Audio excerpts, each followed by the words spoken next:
Hello!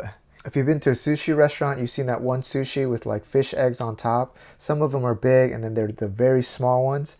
Today we're gonna play with that very small one. And when you eat it, it kind of pops in your mouth and it's a pretty fun texture. We're gonna put them into a bibimbap. I'm gonna show you how to pair that ingredient with a couple of other very tasty Korean ingredients. And we're gonna make like an elegant bibimbap.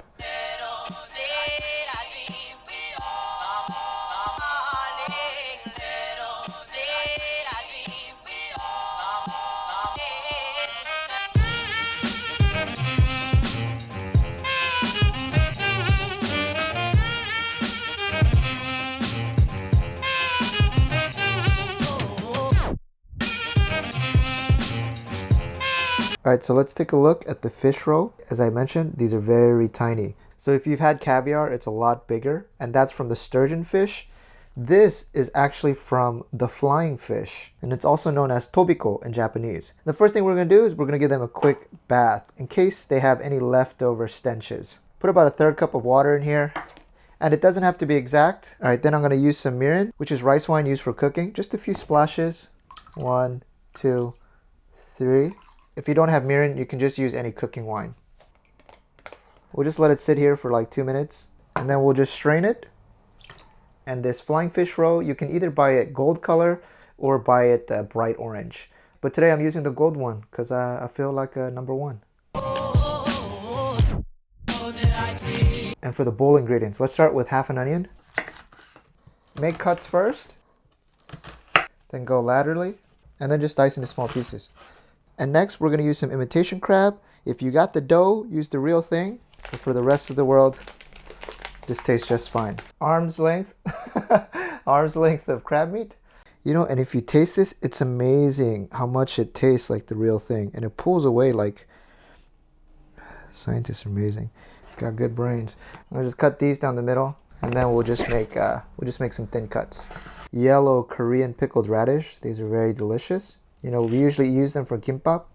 Just take a few, cut them into strips again, similar like last time. Then we'll cube them as well. And this is gonna give us that crunch for our Al-bap. Now, if you can't find this, just use some cucumber. And of course, we're gonna throw in some kimchi. We're gonna use about a third cup. All right, aged kimchi, even better. And again, mine already chopped, but use some scissors to chop them into small bite size. And the last thing we're gonna need are some of these seaweed crisps. These are dried, these are roasted and salted. You know, you can just eat one of these. Put them into the small bag. All right. Whoop. Woohoo. Don't throw that in or you'll die. And this is going to provide a lot of seasoning for the dish too. It's very salty. Crumble it up. Before we make the Al-bap, one thing that I do want to make is pan-fried kimchi because it works so well with the fish roe here. All right, and I haven't used this gas range in quite a while. Oh, yeah. Gas in. Lever down,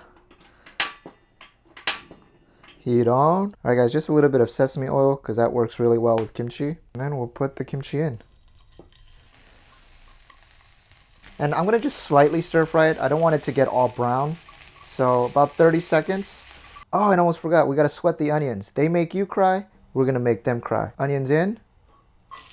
And this is the perfect time to work on your flipping skills, you know? How are you going to get the ladies when you can't flip onions? It's a whole new world out there, guys. And once they're slightly about to turn brown, all right, we will take them out.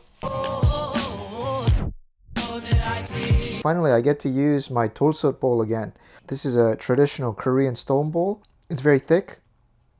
We like to use it for bibimbap, so of course most people won't have this, but just use a pot with a thick bottom or like a cast iron frying pan. If you're using a frying pan, it's very wide, so just center all the ingredients to the middle like that. First thing, we want to put this on a low heat. Something like that. We're going to just warm up the pot, some sesame oil here, and we're going to just coat the inside, the bottom and the walls. Let's put in 1 serving of rice. Then we're going to slowly put in our ingredients. Let's put some of our tamunji here. Try to get them into one corner. Then let's get our crab meat. Our almost caramelized onions. We'll put it, then we got our beautiful kimchi, which is going to provide most of the flavor. Guys, doesn't that look beautiful already? Then our seaweed crisps. All right. put that in one corner here. And our star of the show, our delicious mini roe. Here we go. And then to top it off, I have some radish sprouts. And guys, here it is. Oh my gosh, I can't wait to dig in. Now I'm gonna raise the heat to a medium and just let it sit for 2 minutes. All right guys, and for 2 minutes, this pot is gonna get really hot and that sesame oil is gonna crisp up that rice. So on the outer edges, it's gonna be crispy rice. On the inside, that sushi rice, we're gonna mix everything in. And then you're gonna start to hear pops. My favorite part, we're gonna bibimbap this. And the cool thing is we don't need any sauce for this. All of the flavors from each is gonna make this very delicious. All right, and here's the first spoonful of mixed rice. And as you can see, all of the roe is mixed around.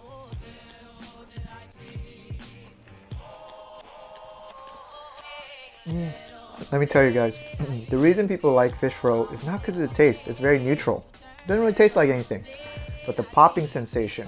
And guys, while setting up for this shot, I just realized today is February 14th. It's Valentine's Day. I didn't know. Dang it, now I gotta really think about something. Al-bap for Valentine's, I think go and cut it. And you guys have a good pasta recipe?